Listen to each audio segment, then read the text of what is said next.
ये मन बहुत बहुत बिगड़ा हुआ है, बहुत बिगड़ा हुआ है। आप अगर अपनी बाधा हटाना चाहते हो, दुख मिटाना चाहते हो, तो पुकारो। जहां आपकी पुकार हुई कि महाबल आप में प्रकट हो जाएगा और हर बाधा हटानी नहीं पड़ेगी, अपने आप हट जाएगी। सबसे बड़ा रक्षक श्री हरि है और उनको भी अधीन करने वाला उनका नाम, और वो गुरुदेव ने दे दिया। अब अन्य भरोसा, अन्य आश्रय बिल्कुल हटाओ। अब मनुष्य शरीर तो आप क्यों में कर रहे हो शास्त्र और गुरुजनों की बात में, और जब दंड विधान होगा तब क्यों में करने का अधिकार ही नहीं रह जाएगा। अभी तो सुधर जाओ। सुन करके आचरण में नहीं उतारा तो भले दूसरे को सुना दो, काम बनने वाला नहीं। सुनो, मनन करो, आचरण में उतारो। ये जो हृदय में मन की प्रेरणा के अनुसार हम विचरण करते हैं, यही सबसे बड़ी बाधा है। मान लीजिए प्रार्थना, इसी को सुधारना है। ये नजदीक तक पहुंचने पर फिर वापस कर लेता है, बहुत बलवान है। ये कोई छोटी मोटी बात नहीं कि 2-4 महीने भजन किए और मन को आपने संभाल लिया। गुरु कृपा करें तो मिनट भी बहुत है, लंबा होगा, एक पलक झपकते ही हो। पर उनकी कृपा के लिए हमें उनको अपना मानना होगा। उनके सिवा हमारा कोई नहीं। जब हृदय में बात होती तभी कृपा उतरती। ये मन बहुत बहुत बिगड़ा हुआ है, बहुत बिगड़ा हुआ है। श्री हरिराम व्यास जी कह रहे हैं, ये जो हमारा मन विषयों में हमें घसीट रहा है, बस यही समस्या का समाधान करना है। 5 ज्ञानेंद्रियों के साथ मिलकर ये हमारी दुर्गति करता चला आ रहा है। हर बार समझते हैं कि इसमें सुख नहीं है, फिर भी बलात् वो संकल्प करता है, क्रिया कराता है। अब सुधार हो जाए यदि आप अपने को असमर्थ देख लें और समर्थ की शरण में आ जाएं, पर यह भी नहीं हो पाता। अहंकार इतना बढ़ा हुआ है कि अपने को असमर्थ, असहाय ऐसा नहीं देख पा रहे हैं, इसलिए सहायता मिल नहीं रही है।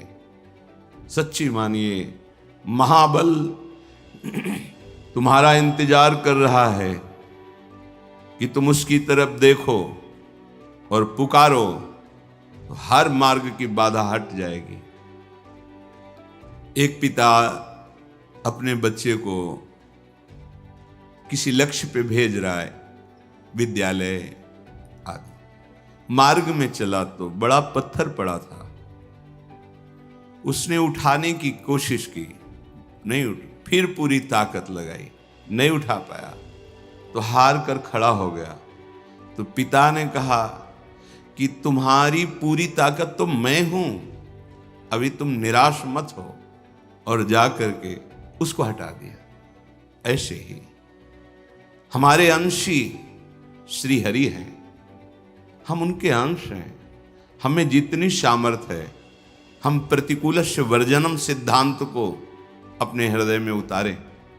जो नहीं करना चाहिए वो नहीं करूंगा, और जब आप नहीं रोक पा रहे तो आपका भी पूरा बल, आपके अंशी इस बात का इंतजार कर रहे हैं कि आप पुकारो। बिना पुकारे तो सम्मम प्री सम्मम उपजाए, फिर तो विधान चल रहा है, सृजन पालन संहार। आप अगर अपनी बाधा हटाना चाहते हो, दुख मिटाना चाहते हो, तो पुकारो। जहां आपकी पुकार हुई कि महाबल आप में प्रकट हो जाएगा और हर बाधा हटानी नहीं पड़ेगी, अपने आप हट जाएगी। जिते विनायक शुभ अशुभ विघ्न करे नहीं कोई, विघ्न करे नहीं कोई, डरे कलिकाल कष्ट भय, हरे सकल संताप हरसी हरिनाम जपत जय। ये नाम जप करना मानो हम हर क्षण अपने प्रभु को पुकार रहे हैं। पर सबसे बड़ी दुर्भाग्य की बात यह है कि हम अपने को असमर्थ नहीं देख पा रहे, हम अपने को असहाय नहीं मान रहे, हम अपने को ये नहीं देख पा रहे कि मेरी सामर्थ्य इसको दूर करने की नहीं है तो मैं सामर्थ्यवान को पुकारूं। हा गुरुदेव, हा हरि, हा प्रिया। हरि राम व्यास जी कह रहे हैं, संसार का कोई मित्र तुम्हें इन बाधाओं से नहीं बचा सकता, क्योंकि अंतर की बाधाएं अंतर बल से दूर होती, बाहरी बल यहां काम नहीं करेगा।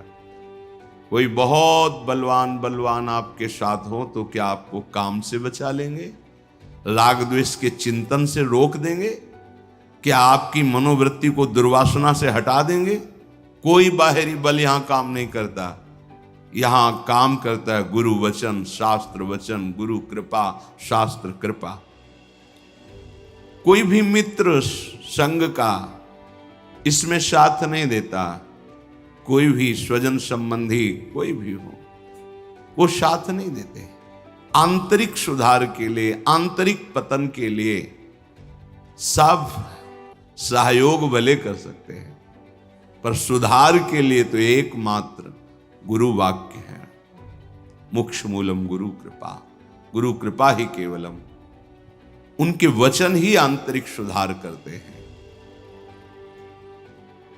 जासु वचन रविकर निकर, जिनके वचन श्रवणेंद्रिय से जाकर हृदय में सूर्य की तरह प्रकाशित हो जाते हैं और हमारी गलतियां मिटने लगती हैं, दुर्वासनाएं नष्ट होने लगती हैं।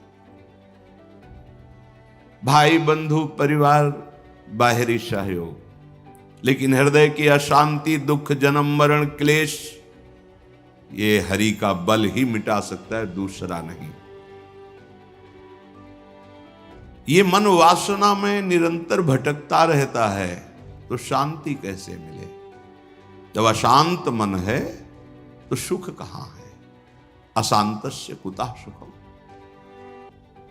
भगवत आश्रय लिए बिना हम जिन जिन को अपना सुख मानते हैं, जिन जिन को अपना सहयोगी मानते हैं, बहुत बढ़िया अवसर है, विचार करो, तुम्हारा कोई साथी नहीं।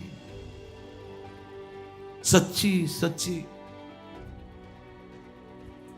कौन साथी है? ये शरीर भी साथ नहीं दे रहा। जब मन साथ नहीं दे रहा, तन साथ नहीं दे रहा, तो ये धन तो बहुत दूरी की वस्तु है, स्वजन भी बहुत दूर की वस्तु। कौन साथी? यही विवेक नहीं बैठ रहा। वर्तमान को, भोगों को, संबंधों को सत्य मानकर उल्लसित होकर एक एक श्वास व्यर्थ चिंतन, व्यर्थ किया, व्यर्थ भोगों में, ये आसुरी प्रवृत्ति, ये कुमति सर्वनाश कर रही है। मोघ आशा मोघ कर्मणा, व्यर्थ की आशाएं, व्यर्थ के कर्म, व्यर्थ की वार्ता, व्यर्थ की चेष्टा। सावधान हो जाइए। एक एक क्षण आपको डर लगना चाहिए। हमारी श्वास खाली गई, पता नहीं अगली है कि नहीं। सच्ची वो आपको अभी प्रमाद स्थिति के कारण नहीं लगता। नहीं, एक क्षण भी अगर ऐसा आभास होता है कि भगवत चिंतन क्या छूट गया क्या, तो लगता है कौन से सुख के लिए, किस बात के लिए? अरे ये जो श्वास गई ये व्यर्थ गई, अब इसका क्या? आगे कितनी श्वासें रह गई मुझे पता नहीं।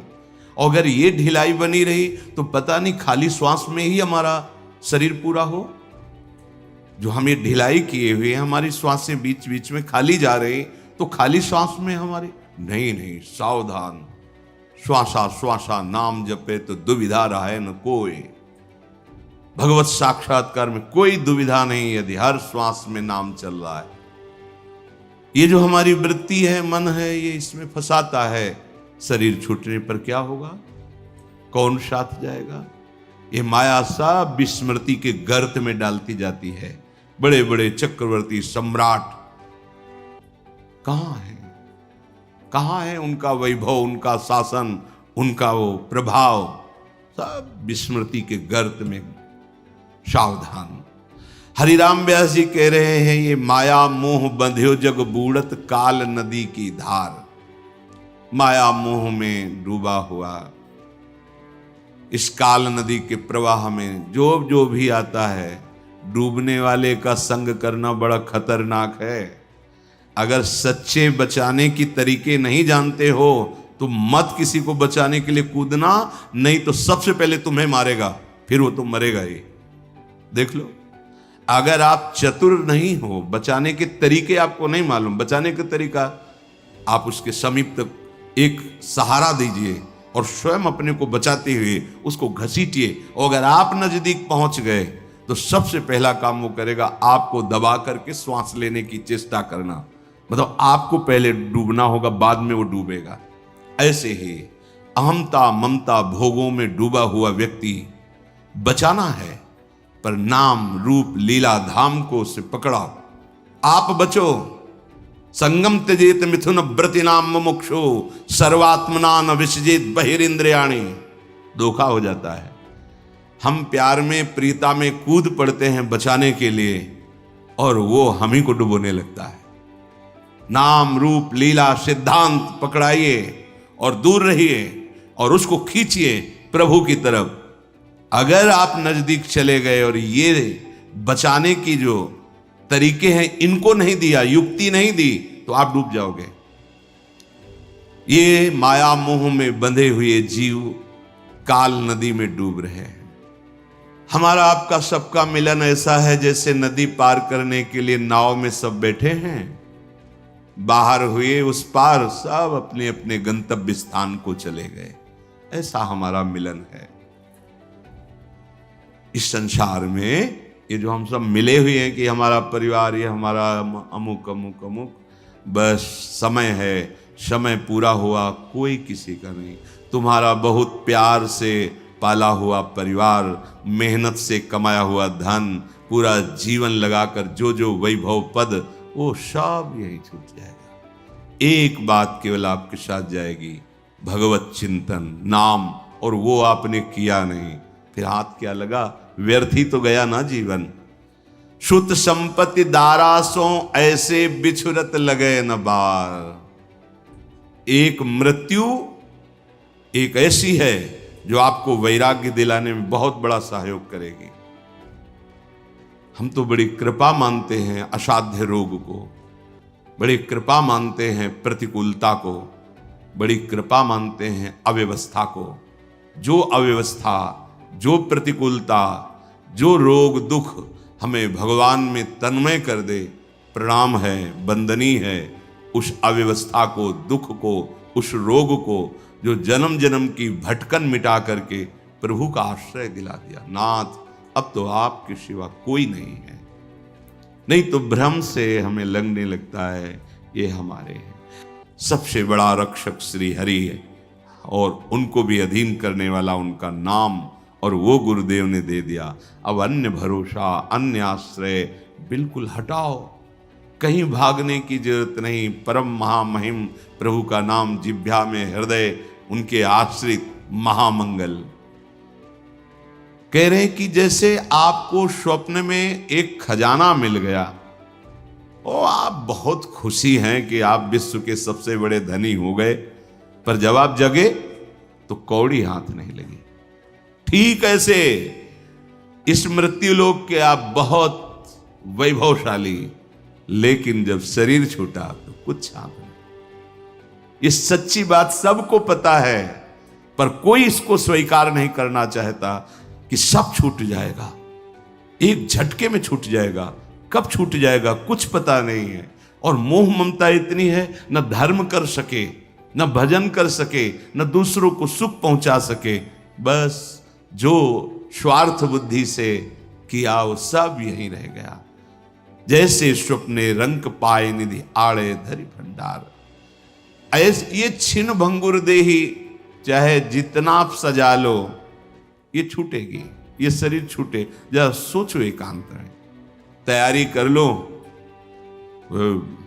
अब तो खूब शाम के 1 घंटा नाम कीर्तन करते हैं, कथा भगवान की चर्चा करते हैं, पूरे परिवार को, मोहल्ले जो बैठ जाते हैं, खूब कीर्तन। हाँ, यही मंगल है, जीवन का मंगल यही।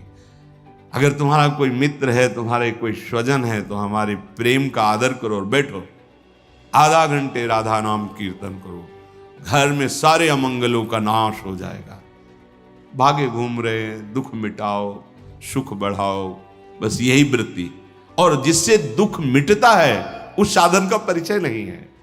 नाम संकीर्तनम यस्य सर्व पाप प्रणाशनम। पाप ही दुख का मूल है, वही दुख देता है और उसका नाश होता है नाम कीर्तन से। मंजीरा उठाओ, ताली बजाओ, घर के बच्चे पर 4 लोग हो, कोई बात नहीं और जोड़ने की, 4 दरवाजा बंद, जोर जोर से राधा राधा राधा राधा, मंगल होना प्रारंभ हो जाएगा। बार बार इसलिए कहते हैं कि दिमाग में बैठा लो। पूज्य राधा बाबा कहते हैं केवल आस्तिकता अगर है कि भगवान है तो तुम्हारा मंगल शुरू हो गया। और कहीं जिह्वा से नाम शुरू कर दिया, अब तो 10 दिशाएं मंगलमयी हो जाएंगी। धैर्य रखिए। ये छिन्न भिंगुर देही है, इसके लिए क्या अहंकार करके पापाचरण करते हो। सबसे बार बार प्रार्थना करते हैं, हाथ जोड़ के कहते हैं, भैया परीक्षित जी ने ये स्थान उसको दिए हैं कलयुग को, और कलयुग जहां होता है वो अधर्माचरण ही कराने की पूरी चेष्टा करता है। अधर्माचरण ही हमारी दुर्गति का कारण होते हैं। शराब पीना, मांस खाना, व्यभिचार करना, द्यूत कीड़ा, छल कपट और चोरी, मांस खाने में हिंसा, यही स्थान है उसके। और आज अब बढ़ोतरी इन्हीं स्थानों की ओर, इन्हीं स्थानों का स्वागत किया जाता है, इन्हीं स्थानों को बड़ा माना जाता है कि ये बहुत अच्छी पार्टी हुई। समझ में नहीं आ रहा तुम्हारा जीवन कहां जाना था, कहां पहुंच रहा है, कौन समझता है। सच्ची मानो, आप मौज के मार्ग में नहीं चल रहे, आप दुख के मार्ग में चल रहे हैं। आपके सुकृत जब नष्ट होंगे और दुष्कृत का परिणाम आएगा, तब सुधरने का चांस नहीं रह जाएगा। अभी समय है, आपकी बुद्धि काम कर रही, शरीर काम कर रहा है। जो अशुद्धाचरण हुए उनको भगवत भजन से भस्म कर दो, जीवन मुक्त हो जाओ, मान लो। नहीं तो बार बार भटकना। अब देखो, देवराज इंद्र पद से अजगर बने भूख से तड़प रहे हैं। जब भीम जी को बांधा और युधिष्ठिर से बात हुई तब कह रहे थे कितना भयानक पीड़ा। अब रहना है उसी उनमें रहना है, समय पूरा होगा तभी मुक्त हो गए। अब मनुष्य शरीर तो आप क्यों में कर रहे हो शास्त्र और गुरुजनों की बात में, और जब दंड विधान होगा तब क्यों में करने का अधिकार ही नहीं रह जाएगा। अभी तो सुधर जाओ। जैसे अंध आंधरे टेकत गनत न खार पनार। हरिराम व्यास जी कहते हैं, जैसे कोई अंधे को अपना मार्गदर्शक मान करके उसको पकड़ के चले, तो उसको तो पता नहीं कि नाला कहाँ है नाली कहाँ है, दोनों जाएंगे। शास्त्र सदगुरु ये मार्गदर्शक है। ये अहेतु की कृपा से आपको डांटते हैं, अहेतु की कृपा से आपको परम दुलार करते हैं। मान जाओ। ये मन की बदमाशी को अपना सुख मत मानो, मन की बात को आप मत प्रकाशित करो। ये जो अंदर अंदर आपके अंदर मन की वासनाएं बढ़ती चली जा रही, यथा लाभ संतोष, भगवान ने हमें जैसी परिस्थिति दी है, हम उस परिस्थिति में सहना सीखें, जीना सीखें। सुखद परिस्थिति में अभिमान न करें, दुखद परिस्थिति में शोक न करें, भगवद स्मरण करते हुए आगे बढ़े। यहां की उन्नति भी परिणाम में, हाथ में क्या लगेगा। अगर नाम जप नहीं आप बहुत लौकिक उन्नति को प्राप्त हुए, तो जब शरीर पूरा होगा तो हाथ क्या लगेगा। विवेकी अगला कदम जहां रखता है उसका चिंतन करता है कि ये जो मैंने कदम रखा इसका परिणाम क्या होगा। अविवेकी परिणाम को नहीं देखता है, वर्तमान को देखता है। ये खा लो, ये देख लो, ये भोग लो। मन मांगता है ये हमें दिखा दो, ये हमें सुना दो, ये हमें मिला दो, ये हमें, उस पर देख लो। सत्संग है ये, आप देखो उसे। अगर वो गलत है तो उसकी बात ही मत मानो, उसको उच्चारण मत करो, उसका किसी भी तरह से सपोर्ट मत करो। वो वृत्ति उदय हुई है, नष्ट हो जाएगी, शाश्वत थोड़ी है। और आप उसको सपोर्ट करेंगे, उसे मैं में स्थान देंगे कि ये तो मेरी मांग है, धज्जियां उड़ा देगा। बार बार जलन, अशांति, अपमान, क्लेश, बंधन, ये उसके सब धागे हैं, ऐसे फांसी में हिलगा देगा। विषय चुगा जिन चुगे मन चुगत कचुक सुख होए, फिर फांसी ऐसी लगे तेषम दुख न को। जैसे अंध आंधरे टेकत गनत न खार पनार, ऐसे व्यास बहुत उपदेशे सुन सुन गए न पार। हरिराम व्यास जी कह रहे, जो भगवत लीला का रसास्वादन करने वाले महापुरुष जन हैं, वो कृपा करके उपदेश दे रहे हैं, पर लोग सुनते हैं पर आचरण में नहीं उतारते। अगर सुनकर आचरण में उतार लो तो पार हो जाओगे। सुन करके आचरण में नहीं उतारा तो भले दूसरे को सुना दो, काम बनने वाला नहीं। सुनो, मनन करो, आचरण में उतारो। ये मन विषय चिंतन करने वाला शत्रु है, भगवत चिंतन करने वाला मित्र है। ये मन विषय चिंतन करने वाला बंधन है, भगवत चिंतन करने वाला जीवन मुक्त है। सारा खेल इसी मन के ऊपर है। आपको इस मन को भगवदाकार बनाना है, यही जन्म, यही अवसर मिला है। तो हे वृंदावन धाम, हम जान गए हैं गुरुजनों की कृपा से कि आपकी गोद में प्रिया प्रीतम खेल रहे हैं और मुझे यहां वास मिल गया है। अब मुझे कोई चिंता नहीं।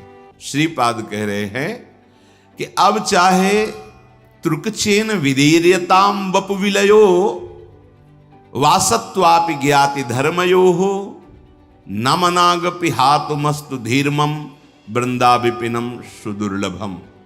सुदुर्लभम वृंदा विपिनम। अब तो मुझे शरीर की कोई परवाह नहीं, चाहे कोई मेरे शरीर को कितना भी कष्ट दे। जैसे ध्रुवदास जी महाराज कहते हैं, अंग अंग हमारे शरीर के, फिर भी हम वृंदावन नहीं छाड़े। छाड़िबो है बड़ी चूक, खंड खंड होए जाए तन, अंग अंग सत टूक, वृंदावन नहीं छाड़ियो, छाड़िबो है बड़ी चूक। यहां क्या करे, त्रुकचेन विदीर्यताम वपु विलयो। माना कोई किसी जन्म का ऐसा प्रारब्ध है कि अब शरीर हमारा ऐसी गति से पूर्ण होगा, जैसे पूज्यपात श्री उड़िया बाबा। ये इस पर कोई ध्यान देने की बात है, जा कहां रहे। ओ कैसी महिमा,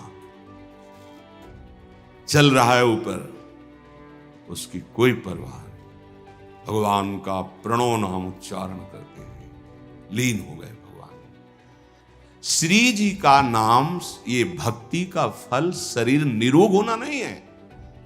नहीं तो प्रिया प्रीतम साथ खेल रहे थे भाई जी महाराज के, और उदर में कैंसर, भयानक कष्ट। कृष्ण और काली में कोई भी जिनकी दृष्टि में अंतर नहीं था, वो परमहंस श्री रामकृष्ण महाराज। गले में कैंसर, भयानक पीड़ा, जहां थूक लेना भी कठिन पड़ रहा था। डॉक्टरों ने कहा बोलना नहीं, बोले बोलना तो जीवन है, बिना भगवत चर्चा के हम नहीं रह सकते। इतने बड़े महापुरुषों को अगर भजन का फल शरीर सुख देखा जाए, नहीं तो इनको क्या शरीर सुख है। अरे भजन का फल होता है अपने स्वरूप में स्थित हो जाना, प्रभु में स्थित हो जाना। ये अज्ञानी जीव क्या जाने। जैसे हम कहते हैं आप राधा राधा जपो, सब दुख मिट जाएंगे, तो ये कोई आपको केवल प्रोत्साहन नहीं दे रहे, ऐसा है। क्या दुख मिट जाएंगे? आपके पूर्व संचित, जो आपको बार बार जन्म लेने के लिए विवश करते हैं, वो नष्ट हो जाएंगे। आपके द्वारा जो आगे गलती होती है वो नहीं लिखी जाएगी। हम मनमानी नहीं कह रहे, आचार्य वाणी शास्त्र के अनुसार अनुलिख्यानंतानपि तदपराधान मधुपतिर महाप्रेमाविष्टस तो परम देयम विंशति तवैकम श्री राधे गृणत इहि नामामृत रसम महिम्ना का सीमाम स्पृशति तो उदास्यैक मनसाम। हे लाडली, जो आपका राधा ऐसा नाम उच्चारण करते हैं तो अखिल कोटि ब्रह्मांडों के न्यायाधीश प्रभु हैं। वो उसके संचित कर्मों को भस्म कर देते हैं, और जहां उसके सब कर्मों का विधान लिखा जाता है वो अनुलिख्या, अब लिखेंगे ही नहीं, नाम का प्रभाव। क्योंकि जब राधा राधा राधा, तो फिर योगक्षेमम वहां में हम जुम्मेवारी प्रभु की बन जाती है। अब ये सब आपको संभालना है कि क्या, कैसे, कहां, ये आपको संभालना है। मैं आपका हूं, राधा राधा राधा। तो अहम जब तक समर्पित नहीं होता तो त्रुटियां हो जाती हैं। तो अब उसने तो समर्पित का भाव किया, समर्पण प्रभु लेते हैं। अब तुम जितना विलंब करोगे उतनी त्रुटि हमारे से हो सकती है, पर वो त्रुटि नहीं लिखी जाएगी। राधा राधा राधा ये चल रहा है। बोर्ड में सब कुछ लिखा है, एक सेकंड में मिट जाता है ना, वो मिटाने वाला जो होता है एक सेकंड में मिट जाता है। तो अनंत जन्मों के जो हमारे कर्म संस्कार वो राधा नाम से भस्म हो जाते हैं।